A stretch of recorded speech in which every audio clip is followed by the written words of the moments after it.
This is Julian Marshall with NewsHour live from the BBC in London. Despite the invasion of Ukraine, Russia has continued to cooperate with the United States in space.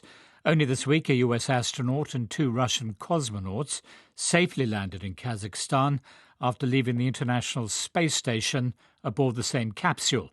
But that cooperation looks set to end. Russia's space director, Dmitry Rogozin, said today that the restoration of normal ties between partners at the ISS and other space projects would only be possible once Western sanctions against Russia are lifted.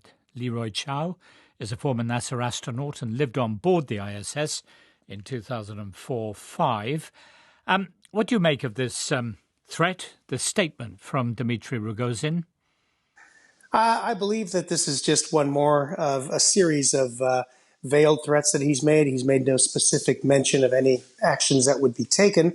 And frankly, the Russians have a lot more to lose than anyone else if they walk away from the ISS. If the Russians do walk away from the ISS, they're basically walking away from their own human spaceflight program, because without ISS, they really have nothing else. All this talk of building their own station is just that. They frankly don't have the money to do it. And I don't know who else they would partner with, unless they wanted to partner with the Chinese. But of course, the Chinese are in a position now where they probably wouldn't even accept Russia as an equal partner. And so I don't think the Russians would sign up to be a junior partner. So to me, this is just more in a series of bluster from their director. But does Russia need the United States to continue to run the International Space Station? Russia and the United States, we're the 2 major partners in the ISS program. We frankly need each other. Neither one of us can run ISS by ourselves for very long. If the Russians were to, say, undock, as they threatened to do, and, kind of had that fake video created showing how such a thing might happen, they could operate to their own module for a little while, but they would quickly run out of fuel. And I don't believe they have the infrastructure to keep fuel flowing, fuel resupply ships flowing to the outpost to allow it to continue long term. On the U.S. side, we lack those thrusters that would be required, so we wouldn't be able to operate our half very long either. So in that case, if we stopped cooperating together, then the ISS ultimately would be lost. Despite these geopolitical arguments on Earth, relations between American and Russian astronauts in space remain pretty civil, do they?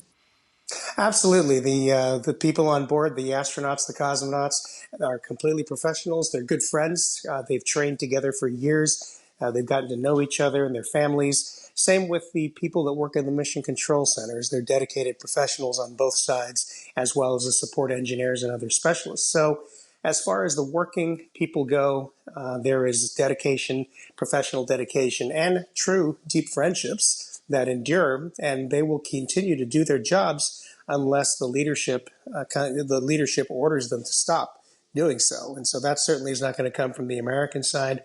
If President Putin, through Dmitry Rogozin, decides to end it, then they're basically dooming the ISS and making a decision to walk away from their human spaceflight program and not have anything to do with it. As I understand it, America's SpaceX is going to take over from next week in delivering American astronauts to the space station. Is that going to affect the balance of power, if you like, between the US and Russia?